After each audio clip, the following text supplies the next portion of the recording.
Alors j'ai le carnet des haïkus, parce qu'un haïku c'est évidemment portable, puisque le haïku ça nous accompagne, parce que le haïku c'est à la fois tout petit mais ça nous permet de mieux regarder, donc mieux vivre. Alors certains ont passé des nuits, parce que vous vous souvenez ce que disait la phrase de Pascal, je vous envoie une lettre longue parce que j'ai pas eu le temps de faire court. Et le haïku c'est justement le temps qu'on prend pour faire court. Et par exemple, je lis ici: le temps des cailloux épuise tous les ruisseaux, l'oiseau mouche boit. Et donc ce qui est bien, c'est que c'est la juxtaposition de temps et de réalité, et ces juxtapositions qu'on pourrait croire séparées, au fond communiquent.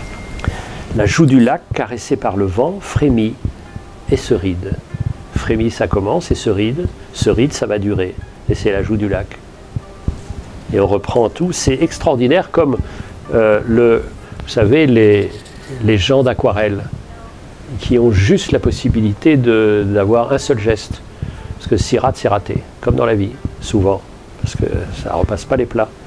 Et donc, il y en a un très beau que j'aime beaucoup, c'est près du pont romain, le fleuve borde la terre, fertile à l'écart. Fertile à l'écart. Souvent, on est fertile en roulant les mécaniques, en disant qui c'est Raoul. Non, non, on est fertile à l'écart. Souvent, on est en soi-même, on croit qu'on ne fait rien. Comme dit si bien La Fontaine, on consomme les heures, et c'est là qu'on est fertile, à l'écart. Et là attendent éphémères, frôlant le lac de leurs ailes, mais le jour est clos. Et à chaque fois, il y a des sortes de virgules comme ça. Il y en a un que j'aime particulièrement, il est signé Véronique Friss, et c'est celui-là. Et il s'évapore, ce ruissellement d'été, depuis ton silence. Et alors c'est doucement contradictoire.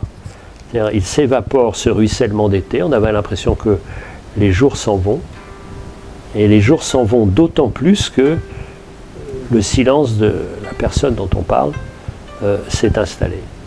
Donc au fond, il y a deux pertes. La perte de l'été et la perte peut-être d'un amour. Et il s'évapore. Sauf quand il s'évapore, il va vers le ciel. On espère que les précipitations vont suivre. Dans précipitation, il y a pluie et accélération. Ce qu'on souhaite à Véronique. Ce que j'aime dans le haïku, c'est que c'est évidemment des miroirs, mais c'est des miroirs éclatés.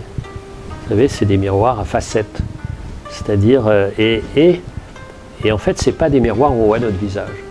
C'est des miroirs où on voit notre âme. Parce qu'on s'en fout de notre gueule. Ce qui nous intéresse, c'est notre âme et tous les gens qui ont nourri notre âme. Donc les gens qu'on aime. Donc en fait, c'est les miroirs des préférences. Regardez comme c'est bien. Donc ça pourrait être dans les poches, évidemment, puisque ça nous apprendra à mieux voir. Donc en fait, c'est des lunettes verbales. C'est-à-dire, c'est des mots qui nous permettent de mieux voir, de la même manière que les pinceaux nous apprennent à mieux regarder. Le but, c'est quand même de mieux vivre. C'est ça le but. Comme disait Cesare Pavese, c'est le métier de vivre. Donc j'aime bien que les agences de l'eau soient des alliés du métier de vivre.